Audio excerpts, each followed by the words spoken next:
राहुल जी, इससे पहले भी आपने अदानी इशू पे जेपीसी पिछली लोकसभा में मांग की थी, तो क्या आप चाहेंगे कि ये इशू और हिंडनबर्ग इशू दोनों कंबाइन हो और दोनों की जांच हो? ये जो इशू है, this is a broader issue than just the Adani issue. It is connected to the Adani issue, but this is a much broader issue. This is directly the Prime Minister of India, Home Minister, who are privy to data on actual election results, who have IB reports, who have their own data, who are advising retail investors to buy stock on the floor. This has never happened before. And by the way, the Prime Minister has never commented on stock market before this. This is the first time the Prime Minister has commented, very interestingly, and multiple times, one after the other, saying that stock market is going to boom, stock market is going to boom, stock market is going to boom. And at the same time, he has information that the exit polls are wrong. He has information that he knows what is going to happen because he has IB data and he also has his own party data. हाँ जी रवि। राहुल जी, मेरा सवाल यही है कि जी news ने भी ये सारी चीज़ बताई है जनता को कि कई चैनलों ने मिलकर ये सब चीज़ किया है, जिस तरह से एग्जिट पोल करके लोगों को गुमराह किया है, जिस तरह से शेयर बाजार में सारा कुछ हुआ है। जी न्यूज़ ने भी इस मामले को उठाया है और बताया है, और आपके कहने का सीधा अर्थ है कि अडानी को इसका फायदा उठाने के लिए किया गया है? नहीं, मेरा कहने का ये अर्थ है कि उसमें अदानी इन्वॉल्व हो सकता है, मगर ये अदानी से बहुत बड़ी चीज़ है। इसमें बीजेपी के सबसे बड़े नेताओं ने कहा है, रिटेल इन्वेस्टर्स को मैसेज दिया है कि आपको स्टॉक खरीदना चाहिए। उनके पास इंफॉर्मेशन थी कि एग्जिट पोल्स गलत हैं, उनके पास इंफॉर्मेशन थी कि बीजेपी को फुल मेजॉरिटी नहीं मिलने वाली है, और वो जानते थे 3 जून को और 4 जून को क्या होने वाला है। कितने का 30 लाख, कितना 30 लाख करोड़ का नुकसान हुआ है? कितने का? 30 लाख करोड़ रुपए का नुकसान हुआ है और हजारों लाखों करोड़ रुपए का चुने हुए लोगों को फायदा हुआ है। और हम इंक्वायरी चाहते हैं प्रधानमंत्री पर, होम मिनिस्टर पर, जिन्होंने एग्जिट पोल किया उन पर, और ये जो फॉरेन इन्वेस्टर्स हैं उन पर। हाँ शेमिन।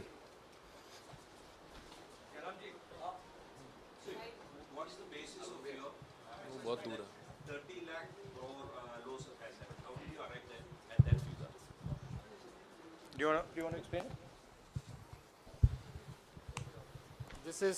This is based on the value, market value of all the companies the day before the results came, and the market value of the stock market of all the companies at the end of the day on results.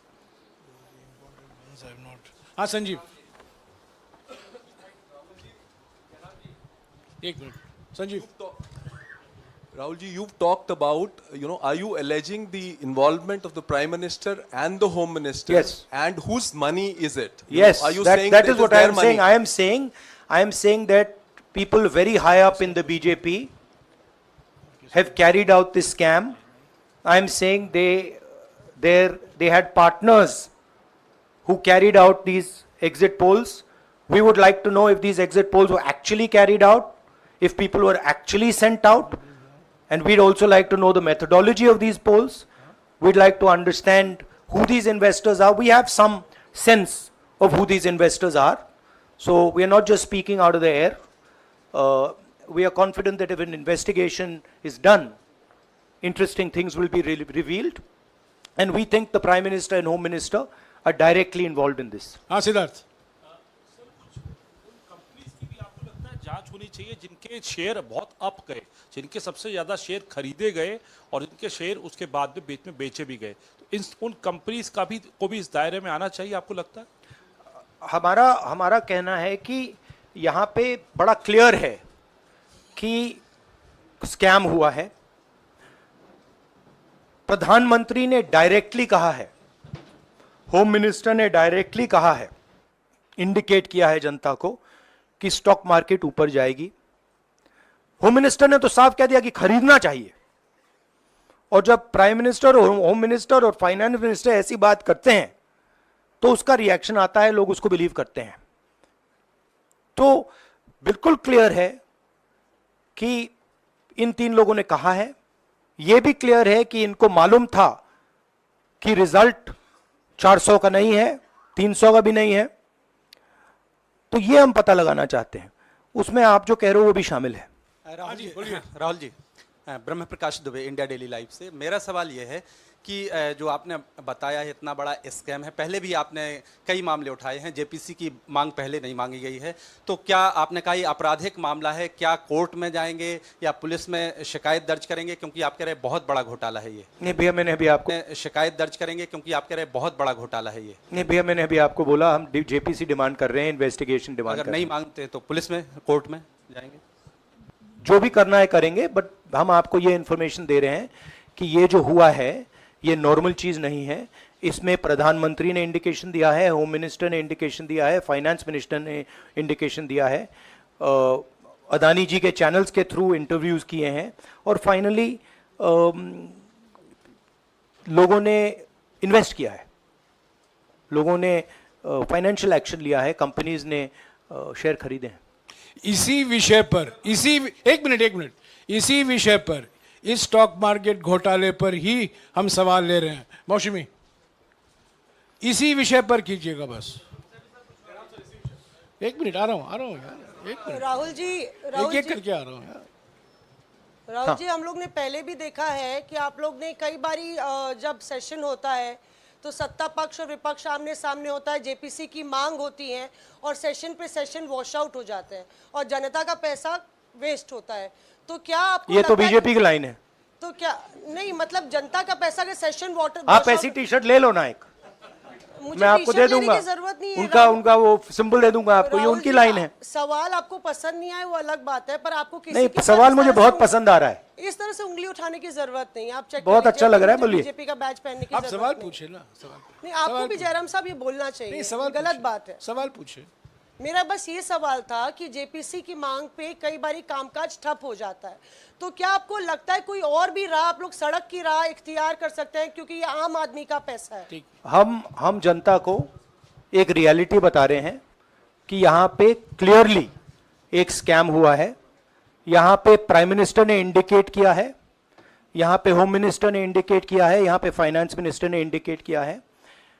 Normally BJP की ये position होती है कि जब भी हम कोई मुद्दा उठाते हैं तो हम पार्लियामेंट का टाइम वेस्ट कर रहे हैं। वही पोजीशन आपने अपनाई है, इसीलिए मैंने आपसे कहा कि देखिए आप बीजेपी की पोजीशन ले रही हैं। रियलिटी, एक सेकंड, रियलिटी ये है कि हम जेपीसी करवाएंगे। अब ऑपोजिशन में बहुत ज्यादा ताकत है, बहुत ज्यादा स्ट्रेंथ है, और पूरा जो पार्लियामेंट की सिचुएशन है वो बदल गई है। हाँ जैनेंद्र, राहुल जी, जेपीसी की मांग जो आपने की है वो तो पार्लियामेंट सेशन में होगी, लेकिन ये जो आम निवेशक हैं देश भर के जिनका 30 लाख करोड़ डूबा है, उनमें कर्नाटक के, तेलंगाना के, हिमाचल के भी लोग होंगे।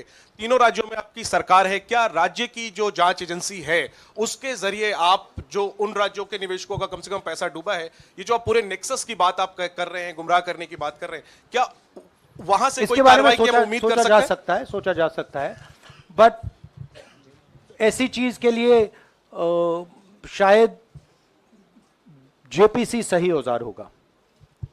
हाँ Ranjita, last question, Ranjita, okay, Mohit is asked, Ranjita यार आप पूछते रहे। मोहित चलो। आपको ऐसे सर मैं इज अपसेट सर मैं मोहित आपने चमत्कार किया, पूछ लीजिए। सर मैं मोहित हूँ, न्यूज नेशन से। नहीं जानता हूँ। सर लगातार पिछली घोटालों में भी आपने जेपीसी की बात की थी, आपने हर जांच की बात की, और ये एक बड़ा घोटाला सामने आया, इसमें भी आप जेपीसी की मांग कर रहे हैं। कितनी उम्मीद है कि लोग जेपीसी की ये लागू करेंगे? आपको क्या लगता है कि ये जेपीसी लागू करने वाले, अगर नहीं करेंगे फिर क्या करेंगे आप लोग? नहीं, हम प्रेशर लगाएंगे, डालेंगे, बट मुझे लगता है कि जो पहले राजनीतिक सिचुएशन थी, जिस इम्प्यूनिटी के साथ प्रधानमंत्री पहले काम करते थे, मुझे लगता है वो अब खत्म हो गया है, तो दूसरा नतीजा आएगा।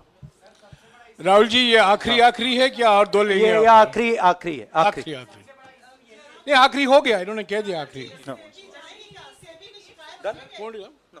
ओके रंजीता। राहुल जी, आज जो आप बातें कह रहे हैं कि सबसे बड़ा ये घोटाला है, क्या जिन उद्योगपतियों का नाम आप हमेशा लेते रहे हैं चुनावी जो रैलियां रही हैं उसमें भी और उसके बाद भी, क्या आप कहना चाहते हैं कि सरकार ने मदद की है उन उद्योगपतियों को और अमीर बनाने में? नहीं, मैं कह रहा हूं, मैं सिर्फ सरकार की बात नहीं कर रहा हूं, मैं दो इंडिविजुअल्स की बात कर रहा हूं। प्रधानमंत्री ने और हिंदुस्तान के सब रिटेल इन्वेस्टर्स जिनको नुकसान हुआ है, मैं आपसे बोल रहा हूं, आपको यह बात समझ आ जाएगी। आपका पैसा गया है, आपकी कमाई गई है, आपको नुकसान हुआ है, और इसमें करोड़ों युवा हैं जो ईमानदार हैं। तो नरेंद्र मोदी जी ने, अमित शाह जी ने आपको मैसेज दिया कि 4 तारीख को स्टॉक मार्केट आसमान छुएगी, और आपने उन पर भरोसा किया। मगर सच्चाई यह थी कि नरेंद्र मोदी को मालूम था कि 4 जून को स्टॉक मार्केट आसमान नहीं छुएगी। 4 जून को स्टॉक मार्केट का जबरदस्त नुकसान होने जा रहा है, क्योंकि उनके पास इंटेलिजेंस की रिपोर्ट थी और बीजेपी का जो इंटरनल असेसमेंट था 220 सीट का, वो उनके हाथ में था। तो मेरा यह सवाल है, और मैं आपसे इन्वेस्टर से कहना चाहता हूं कि आपको जो चोट पहुंची है, जो आपको दर्द हुआ है, वो चोट नरेंद्र मोदी जी और अमित शाह के बयान ने आपको पहुंचाई है। और हजारों करोड़ रुपए किसी ना किसी ने चोरी की है, वो आपके जेब से गए हैं, रिटेल इन्वेस्टर्स के जेब से गए हैं। तो मैं चाहता हूं, आपके लिए बोल रहा हूं, मैं आपके लिए बोल रहा हूं कि इन्वेस्टिगेशन होना चाहिए, पता लगाना चाहिए कि प्रधानमंत्री जी ने, होम मिनिस्टर ने आपको यह गलत इंफॉर्मेशन क्यों दी, और ये कौन लोग हैं, इन्वेस्टर्स जो हैं, फॉरेन इन्वेस्टर्स हैं, जिन्होंने इस दिन फायदा उठाया। ये देखिए ग्राफ है, ये रेड चार्ट जो है, इसको देख लीजिए। ये नॉर्मल ट्रेडिंग है, ये नॉर्मल ट्रेडिंग है, ये ग्रे वाली नॉर्मल ट्रेडिंग है, और ये जो ट्रेडिंग है ये अबनॉर्मल ट्रेडिंग है, ये 2-3 गुना है, और फिर ये हुआ है नुकसान। तो ये नरेंद्र मोदी जी और अमित शाह से मैं पूछ रहा हूं कि आप में इसमें आपका क्या रोल था, और रिटेल इन्वेस्टर्स के लिए पूछ रहा हूं, आपकी मदद करने के लिए पूछ रहा हूं, और इन्वेस्टिगेशन होगा तो आपके लिए होगा। धन्यवाद।